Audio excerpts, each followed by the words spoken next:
नमस्कार, आप देख रहे हैं न्यूज टाउन और इस वक्त की सबसे बड़ी राजनीतिक और देशव्यापी खबर यह है कि केंद्रीय शिक्षा मंत्री धर्मेंद्र प्रधान के बाद अब मोदी सरकार के सबसे सीनियर मंत्रियों में से एक केंद्रीय सड़क परिवहन मंत्री नितिन गडकरी विपक्ष और जनता के निशाने पर आ गए हैं। जी हां, देश भर में सड़कों की खराब हालत और विवादित E20 एथेनॉल पेट्रोल नीति को लेकर नितिन गडकरी के इस्तीफे की मांग ने भारी तूल पकड़ ली है। शिवसेना के प्रमुख उद्धव ठाकरे के तीखे हमलों से लेकर सोशल मीडिया पर चल रहे डिजिटल आंदोलनों ने सरकार की चिंता बढ़ा दी है। आखिर क्यों अचानक नितिन गडकरी को पद से हटाने की मांग तेज हुई है, देखिए हमारी इस खास ग्राउंड रिपोर्ट में। आपको बता दें कि इस वक्त नितिन गडकरी पर विपक्ष पूरी तरह से हमलावर है। मुंबई की एक बड़ी रैली में शिवसेना प्रमुख उद्धव ठाकरे ने नितिन गडकरी पर सीधा निशाना साधा।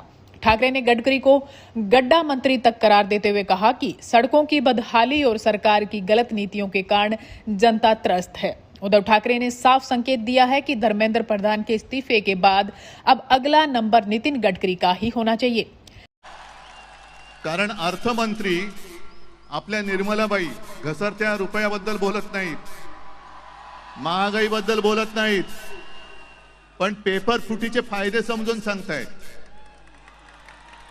राजनाथ संरक्षण मंत्री देशाच्या संरक्षणाची बोंब, पण धर्मेंद्र प्रधानच्या संरक्षणासाठी पुढे आलेले। आपले खड्डा मंत्री नाही, रस्ता मंत्री ते इथेनॉल वरती बोलतायत। हा पुढचा विषय नक्की आहे। कांग्रेस और अन्य विपक्षी दलों ने भी इस मुद्दे पर गडकरी को घेरते हुए 31 जुलाई को देशव्यापी विरोध प्रदर्शन का ऐलान कर दिया है। गडकरी के इस्तीफे की मांग के पीछे सबसे बड़ा ट्रिगर बना है E20 पेट्रोल विवाद। सरकार की 20% एथेनॉल मिश्रण नीति के खिलाफ जनता का गुस्सा अब 7वें आसमान पर है। सोशल मीडिया, विशेषकर जेनजी और युवाओं से शुरू हुई यह मांग अब एक बड़े देशव्यापी डिजिटल और ऑन ग्राउंड आंदोलन में बदल चुकी है। जी हां, सोशल मीडिया पर डिजिटल आंदोलन की शुरुआत हो चुकी है।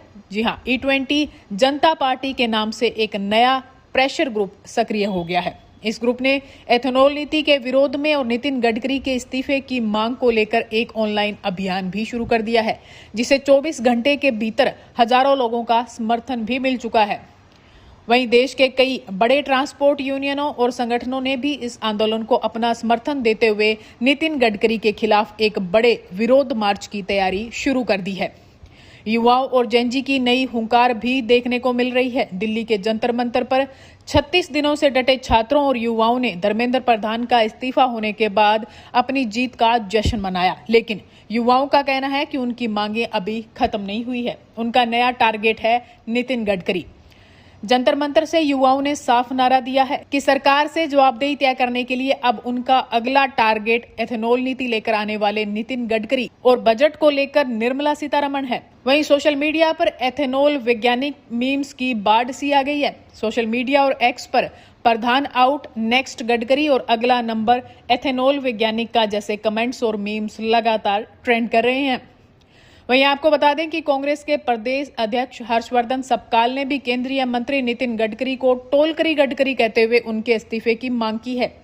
उन्होंने कहा कि यह नए एथेनॉल स्कैंडल करने वाला दूसरा तीसरा कोई व्यक्ति नहीं बल्कि मोदी सरकार का ही एक मंत्री है। मोदी को देश के उन सभी गाड़ी मालिकों से माफी मांगनी चाहिए और नितिन गडकरी तुरंत इस्तीफा दे। पत्रकारों से बातचीत करते हुए सपकाल ने कहा कि राष्ट्रीय पात्रता सह प्रवेश परीक्षा स्नातक यानी कि नीट यूजी के कथित पेपर लीक मामले में धर्मेंद्र प्रधान के इस्तीफे के बाद गडकरी को भी इस मामले में इस्तीफा दे देना चाहिए, जिसे उन्होंने एथेनॉल घोटाला करार दिया। उन्होंने आरोप लगाया कि आम वाहन मालिकों जिन्हें एथेनॉल मिश्रित पेट्रोल और डीजल बेचा जा रहा था की गाड़ियां गंभीर रूप से खराब हो गई है, जबकि एथेनॉल बनाने वाली कंपनियों ने भारी मुनाफा कमाया है। सपकाल ने दावा किया है कि केंद्र की एथेनॉल नीति नागरिकों के साथ भ्रष्टाचार और उत्पीड़न दोनों का उदाहरण है और इसे एक बड़ा घोटाला भी बताया। कांग्रेस नेता ने प्रधानमंत्री नरेंद्र मोदी से उन वाहन मालिकों से माफी मांगने का भी आग्रह किया जिनकी गाड़ियां कथित तौर पर एथेनॉल मिश्रित ईंधन के कारण खराब हो गई है। अब देश में E20 एथेनॉल मिश्रण नीति को लेकर खूब बड़ा विवाद खड़ा हो चुका है। यह विवाद गाड़ियों का माइलेज कम होने, इंजन के खराब होने की आशंका और हितों के टकराव के आरोपों पर केंद्रित है। एथेनॉल मिश्रित ईंधन के इस्तेमाल से वाहनों को नुकसान पहुंचने के दावों के बीच विपक्ष और कुछ और संगठनों द्वारा 31 जुलाई को विरोध प्रदर्शन का ऐलान किया गया है। आपको बता दें कि ये मामला तब और भी गंभीर हो गया जब छत्तीसगढ़ के रायपुर कंज्यूमर कोर्ट ने एक ऐतिहासिक फैसला सुनाया। कोर्ट ने E20 फ्यूल से गाड़ी खराब होने के मामले में कार निर्माता कंपनी को गाड़ी बदलने या पूरे पैसे वापस करने का आदेश दिया। कोर्ट के इस फैसले के बाद विपक्ष को नितिन गडकरी और उनकी एथेनॉल नीति को पॉलिसी स्कैम बताने का बड़ा मौका मिल गया है। लोगों का आरोप है कि इस ईंधन से उनकी गाड़ियों के इंजन कबाड़ हो रहे हैं और उनका माइलेज भी घट गया है। वहीं अंतर्राष्ट्रीय स्तर पर भी भारत को तब बड़ा झटका लगा जब पड़ोसी देश के भूटान ने भारत से आने वाले इस E20 पेट्रोल को स्वीकार करने से साफ मना कर दिया। भूटान का कहना है कि यह ईंधन उनकी गाड़ियों और ठंडे मौसम के अनुकूल नहीं है। इस अंतर्राष्ट्रीय किरकिरी ने भी गडकरी पर दबाव बढ़ा दिया है।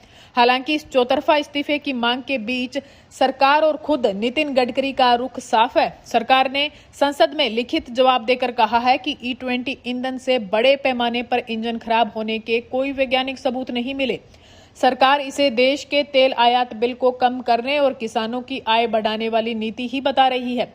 लेकिन सवाल ये है कि क्या जनता और विपक्ष के इस भारी दबाव के आगे सरकार एक बार फिर झुकेगी या नितिन गडकरी अपनी इस विवादित नीति में कोई बड़ा बदलाव करेंगे? इस बड़ी खबर पर लगातार हमारी नजर बनी हुई है। देश और दुनिया की तमाम खबरों को देखने के लिए देखते रहिए न्यूज़ टाउन।